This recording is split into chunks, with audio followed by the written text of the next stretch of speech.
All right. So I want to thank you guys for being here on a Sunday, middle of or snowy middle of what are we in May here now? For you are not in Denver, it is snowing outside. I think we're getting a little bit.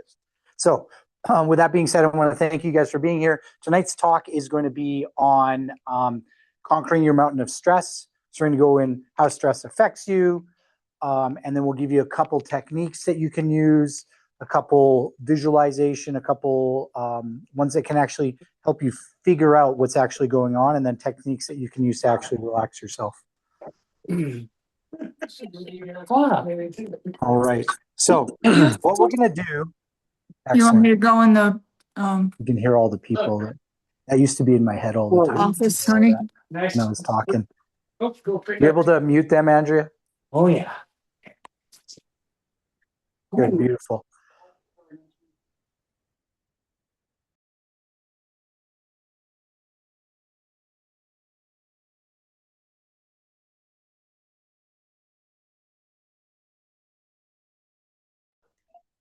All right.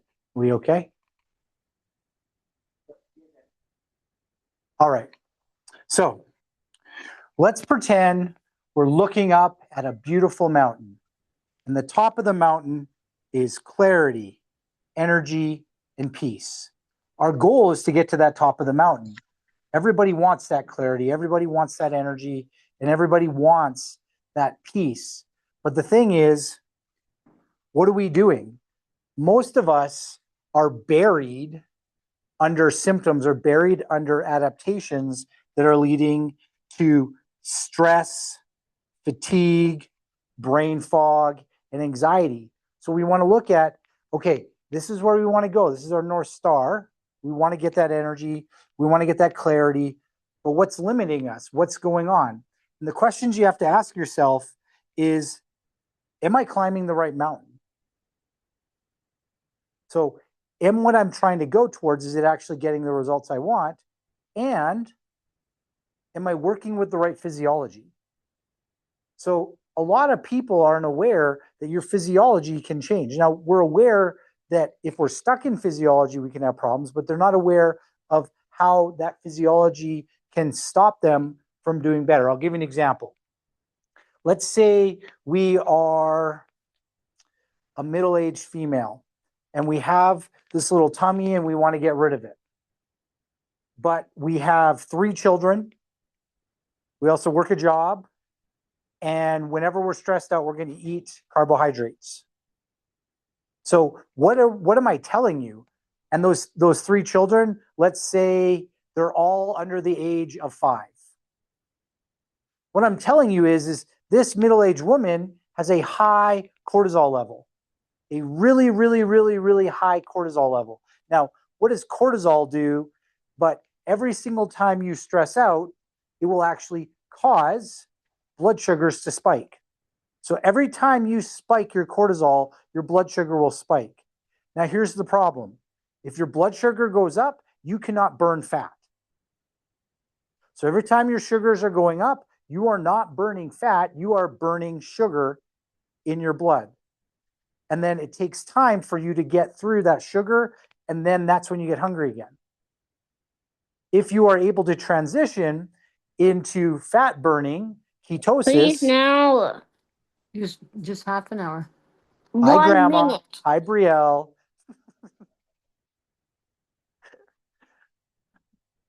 That's my daughter, if anybody wants to know.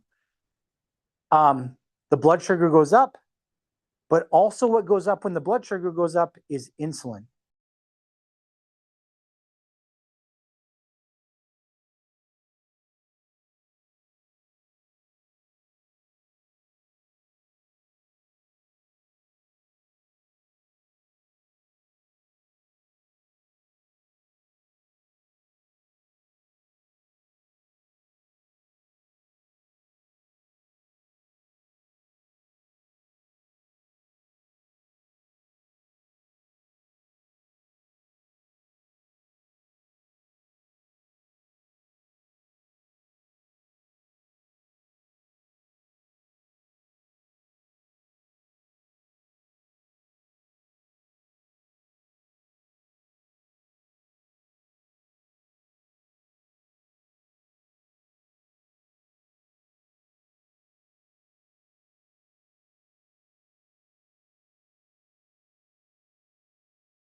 Is it working? Okay. Sorry for you guys. So to recap, if cortisol is high, glucose is high, and insulin is high, you will never lose weight. You will gain weight. Every single time you spike cortisol because you're stressed out because one of your 3 kids or your boss or whatever it is, that will spike your sugar, spike your insulin, and it'll make you suck sugar in and you'll gain weight. But you're going to move the weight to around your tummy.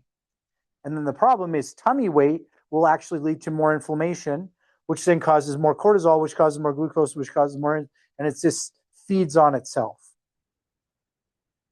So what do we want to do?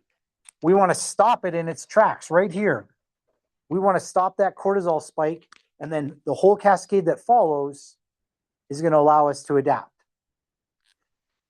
So are we possibly able to change that stress response in that mother with 3 children under the age of 5?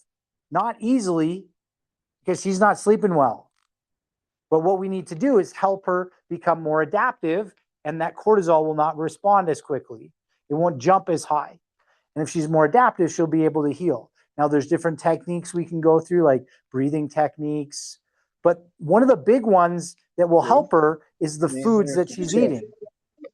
So if she's eating chronically high protein foods and high fat foods, it will make her burn energy slowly. If she's eating chronically carbohydrate foods, it'll spike her up and down and up and down. And what I'm trying to show you is that stress is not just what you feel, it's also what you eat, and it's also the environment that you're exposed to. So you can be in stress because you're eating carbohydrates every day, and that can be messing with your blood sugar, and that literally can be stressing you out. You can be in stress because you're exposed to mold or bacteria or viruses, and that's going to cause the same cortisol spike as if you ate that sugar. Or you can be in stress because you perceive somebody's chasing you or perceive something bad is happening. All of those stresses will cause the same response, which will cause that tummy weight, which will cause your body to go in stress. And understand, when we're in this cortisol state, we're in what's called a catabolic state, which means we're actually breaking down our body. We're not in an anabolic, which is building up. So what we want to do is make sure we don't get stuck in this state. So why am I talking about this? Because if you have the wrong physiology, you cannot conquer stress.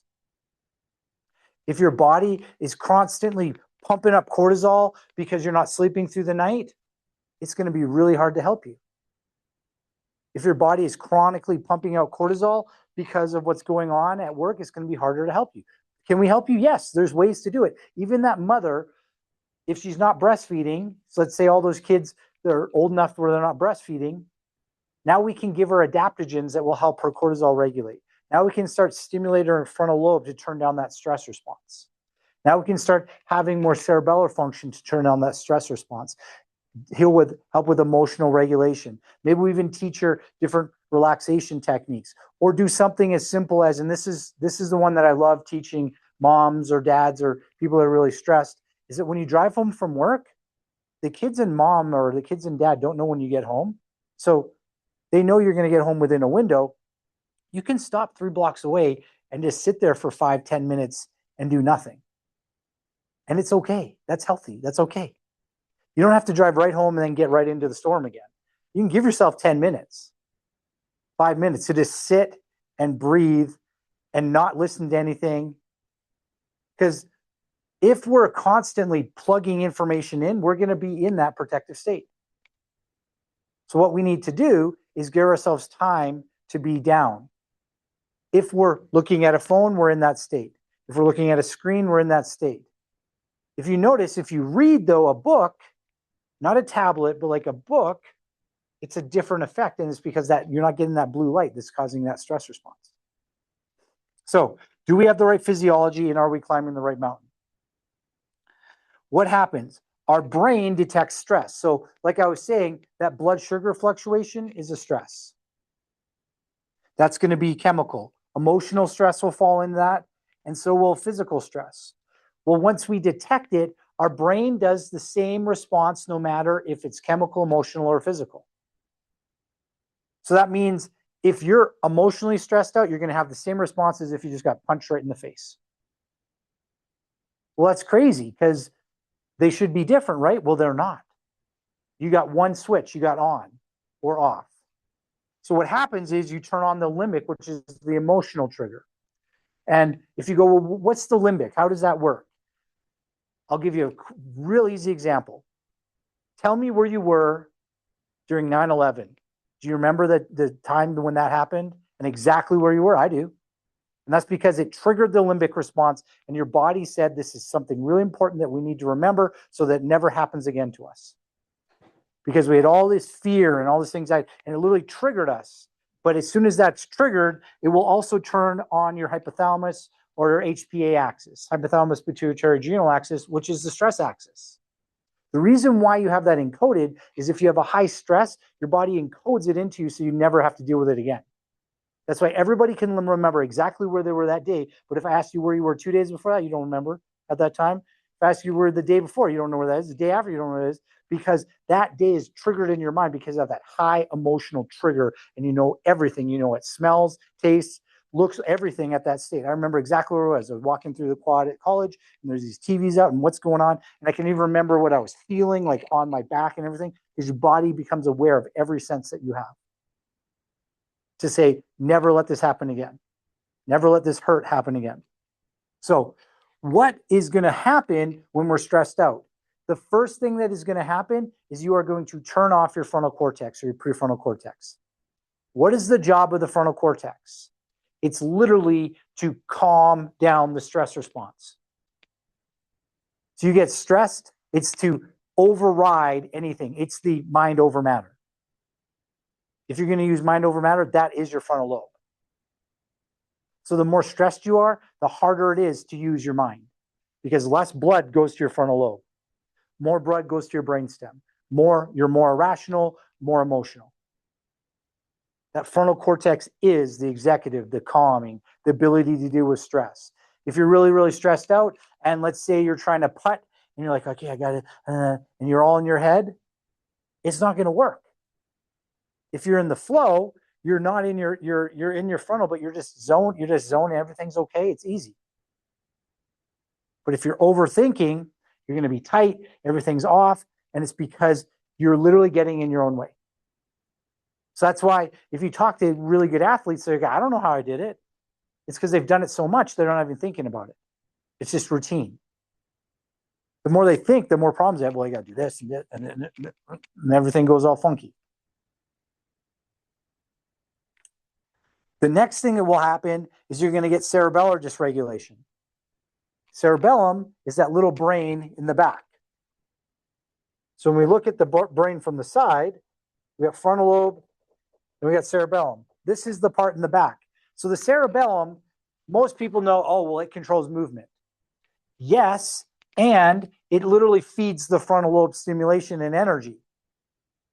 So if it's not working correctly, your frontal lobe won't work correctly. You don't have executive function. So it also helps with timing, coordination, like I was talking about. But here's the other one, emotional regulation. So your cerebellum goes offline, your emotional regulation goes offline. So now I can't think right and I'm emotional. That sounds like a good plan, right? Let's see what's going to happen with that one. And then what upregulates, what drives? Right here, your brainstem, fight or flight. So if you're chronically stressed, the blood will literally leave your frontal lobe, decrease from your cerebellum. That's why if you're really, really, really, really, really stressed, like say you got in a car accident, you can't think straight and you're like wobbly.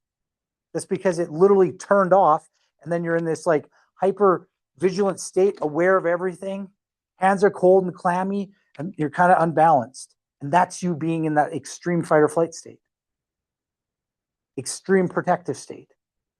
We can't stay there for too long. The longer we stay there, the more dysfunction and disease we turn on. That's what the problem is. But what I just explained to you is a 10 out of 10. What about a 2? What about a 3? That's when problems start happening. Because if we stay there for too long, cerebellar and frontal lobe dysfunctions will lead to immune dysfunction. That's how we get autoimmune issues. It'll lead to our inability to adapt. And that's when problems start happening. So what I want us to look at is what are the 3 reasons that we fail. A lot of people will fail to conquer that mountain because they think it's just about mind. It's just about how I think. The problem with that is your physiology will drive your psychology. So what is it? What do I mean by that? If your nervous system is in fight or flight, it's impossible for you to literally control how you think because there's not enough blood going to your frontal lobe. That's like you got in a car accident and you're going to go now take an exam. You're going to fail that test because you can't think right. If your physiology is stuck in protection, stuck in fight or flight, you are not going to be able to think your way through it. So we need to help you train your physiology. There are ways to do this. The easiest way that I use is the adjustment. It upregulates your frontal lobe, upregulates the cerebellum, downregulates the brainstem. What does that mean? You start relaxing. But then we need to train you. If we need to get more blood to your frontal lobe, we can do something like PIR, or passive infrared. We'll actually train you to increase blood flow to your frontal lobe. The research that I've seen is crazy because the people doing the research are usually psychologists or psychiatrists. So they just think any number is an okay number. And they're like, yeah, I've seen as low as 50 and all the way up to 90s. Think of how stressed somebody has to be where the normal person for you to be healthy is like 92 to 94, and their frontal lobe temperature is 50. That's extreme stress. But the people didn't understand what they were seeing. Psychiatrists didn't, or psychologists didn't understand what they're seeing. They just go, oh, that's low. That's extreme stress. So we could do something like that. We could teach you how to regulate your heart rate, which means that you can actually use your vagus nerve to calm you down through breathing. So if your physiology is off, mind over matter will not work. The next one is they're addicted to the chemistry of stress. So you go, what does that mean? Have you ever heard anybody say, I perform better under stress? That means they're addicted to the chemistry of stress. That means cortisol and adrenaline and dopamine are their best friends, but that will burn them out. So I'm just going to think my way through it. If your physiology is off, that's not going to work. If your neurology is stressed, that's not going to work. You're addicted to the stress chemistry. Or you've been stressed for so long, you don't have good flexibility in your brain. So that means you can't flip side to side. One side of your body is weaker than the other. Well, I always have my right side of my body is always just broken, or left side of my body is just always broken. That's telling me you have lack of flexibility. You can't adapt. You can't change. What do we look at? Is your hemispheres correct? That's the sides of the brain. Is your HRV working correctly? Heart rate variability or ability to adapt on, off, sympathetic, parasympathetic. Can you adapt?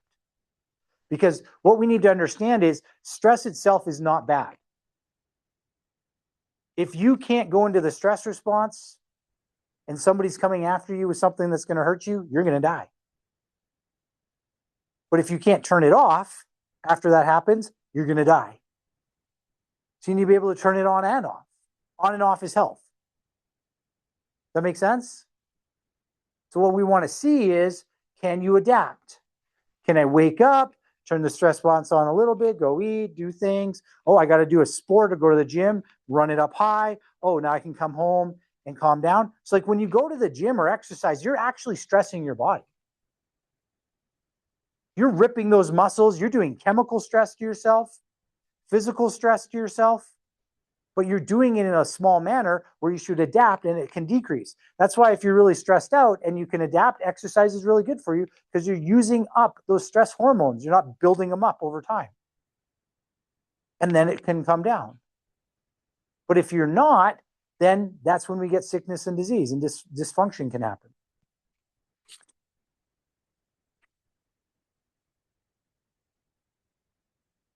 So are we aware of the triggers is the next thing I'm going to talk about. They're actually making us go into stress. Is it time pressure? I got to be here. I got to be here. I got to take this by this time. I got to this and this and this. Is it something like that? Is it, and this is the one that I like to talk about a lot. Is it your blood sugar?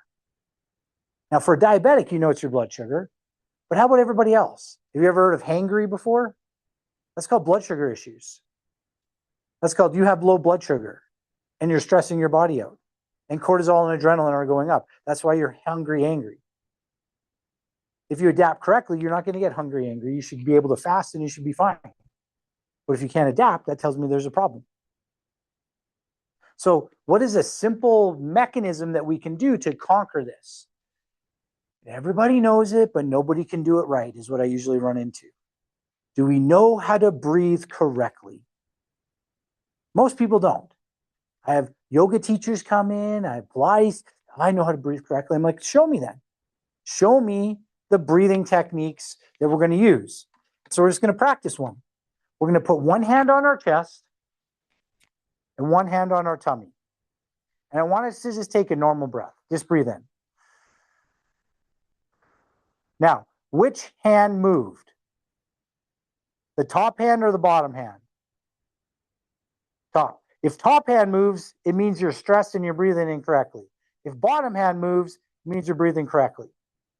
So when you breathe, the top hand should almost never move, or if it does, it should only move about 2%. So what should move is only the bottom hand. That's the diaphragm. So let's do an easy way to understand what we need to do. Let's visualize that we're pulling air in through our mouth and we're expanding our tummy. If you're like, that's too hard, just make your tummy big. Make it as big as you can, and then as small as you can. As big as you can, and as small as you can. So we're just practicing. We're just practicing moving the tummy. If you can't do this while sitting, we recommend you lay on your back and you put a book on your stomach and a hand on the other one, and the book is the only thing allowed to move. If it's hard, it's because we've been trained to be in stress for a long period of time. And that means every time we breathe, we're in that protective state and cortisol is going up. So what should it look like? Breathe in and then breathe out twice as long as you breathe in. 1, 2, 3, 4, 5, 6. Breathe in. Breathe out. 1, 2, 4, 6. So what I'm showing you is a 3-to-1 ratio, or a 2-to-1 ratio, in for 3, out for 6. If you can't do that, do in for 2, out for 4.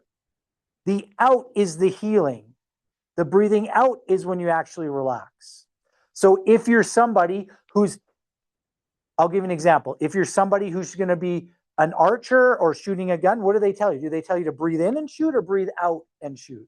It's the breathing out on the exhale to shoot. If you're a golfer and you want to hit that perfect stroke, it's the out to shoot. It's the exhale that will actually give you the result that you want, the relaxation that you need. I play tennis. When the guy's going to serve it, I breathe in. And as soon as I know he's throwing it up, I start breathing out, because then my body's in a more relaxed state when I come down, and then I can react quicker.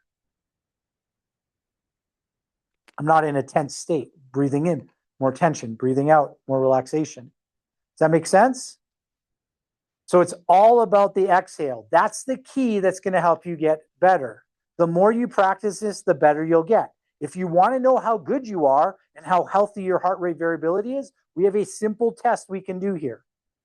And it's a clip that we put on your wrist, and it will literally measure your heart rate variability in between 2 to 5 minutes, depending on how fast your heart is, and it tells me how healthy you are. That's the easy one. If you want to get really intense, we have a belt and a monitor, and it will literally tell me exactly how healthy your heart is. That's the gold standard.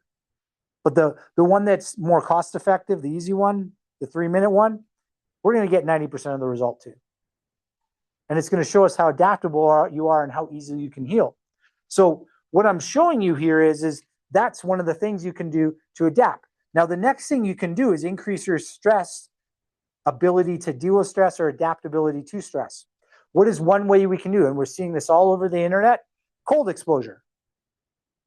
Now, do you have to go crazy and jump in a cold pool? No. There's another way you can do it that is easier. You can get a rag, make it really cold, and just put it on your face, and it will do the same as making your whole body get in a cold tub. If you really want to go good, you take it and you put ice in it and do that. So you ever notice that when you're really sick, you like it when mom puts that cold cloth on your head? That's because it's making your vagus nerve work better. It makes you more adaptable. The other thing that will make you more adaptable, deal with stress, is interval training. That means you do stuff really, really hard to full ability or 90% or more, and then you stop. So it's like running as hard as you can for 15 seconds and then stop and walk for a minute. And then hard as you can for 10, 15 seconds, stop and walk for a minute. That's interval training. You can do that with running. You can do that with walking. You can do that with exercise. It's about using all the energy you have and then stopping, allowing yourself to recover.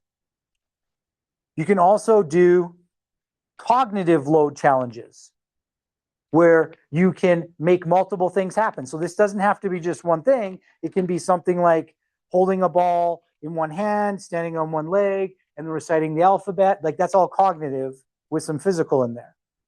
Or it can be do Sudoku while somebody's talking to you. Or it can be, there's all these different things that you can do to make the cognitive load harder, which makes you more adaptable.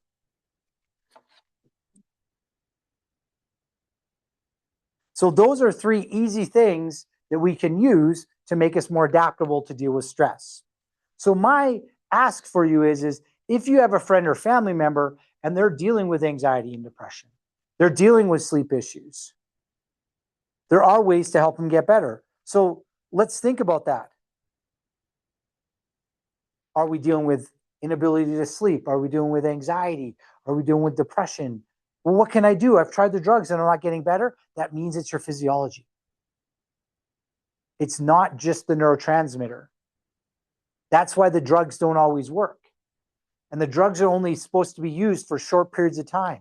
They're not supposed to be used for life. They're supposed to be used for short, intensive periods of time, and then you're supposed to get off of them. So if you have a friend or family member and they're dealing with anxiety, depression, sleep, and then because of that now got OCD, there are ways to get them help. Think and take a chance and go, are you willing to try something new to get a different result? So my ask would be, if somebody you know is dealing with that, let them know there are other ways to get help. I want to thank you guys for being here and have a blessed night. All right. All done.